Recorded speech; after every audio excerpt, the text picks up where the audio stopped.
सध्या पंचायत समितीच्या आवारामध्ये आपण आलेलो आहोत आणि या ठिकाणावरती सध्या जे प्रधानमंत्री आवास योजनेअंतर्गत जो घरकुल लाभार्थी आहे त्या लाभार्थ्यांकडनं कशा पद्धतीनं पैसे उकळण्याचा कारभार या पंचायत समितीमध्ये चालू आहे ते आपण स्वतः आपल्यासोबत लाभार्थी या ठिकाणी आहे. भाऊ, काय नाव आहे तुमचं आणि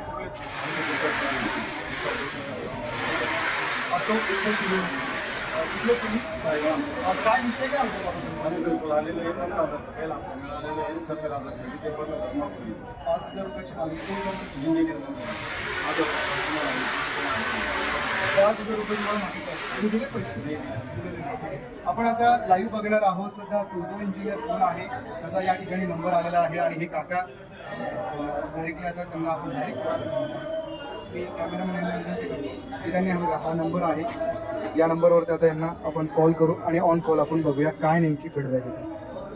आपण आता यांना कॉल लावलेला आहे. हेच ते इंजिनियर आहे की जे त्यांना पैशाचे नाही. हां हॅलो सर, मी तुम्हाला काल फोटो टाकला, तुम्ही म्हणजे पैसे टाकतो काही टाकलं नाही 2 दिवसापासून. तुम्ही तर पैसे शिवाय टाकून नाही राहिले. तुम्ही म्हणतो पैसे पाहिजे समजून म्हणतो पैसे घेतल्याशिवाय आम्ही पैसे टाकणार नाही. तुम्ही तर मागच्या हप्त्यापासून सांगू राहिले मला मी घरी येतो फोटो काढतो, तुम्ही आलेच नाही. हो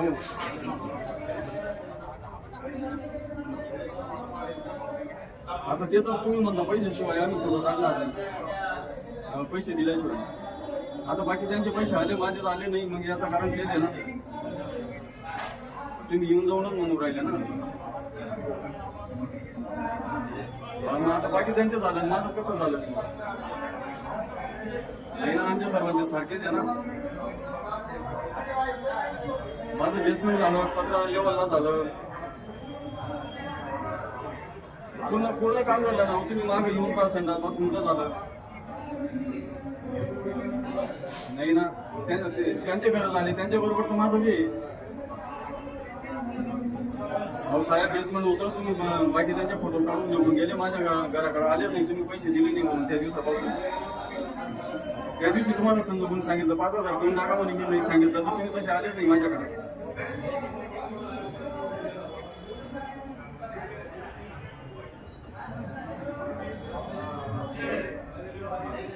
सध्या परिस्थिती अशी आहे की घरकुल जे लाभार्थी आहे या लाभार्थ्याला जेही असतात इंजिनियर आहे ते ऑन स्पॉट ड्युटी त्यांची असते. ते स्पॉटवरती जातात, त्या ठिकाणावरून फोटो लाईव्ह फोटो कॅमेऱ्यामध्ये काढतात आणि त्या ॲप्समध्ये काढल्यावरती ते NIC ला जाऊन नंतर त्याची पेमेंट.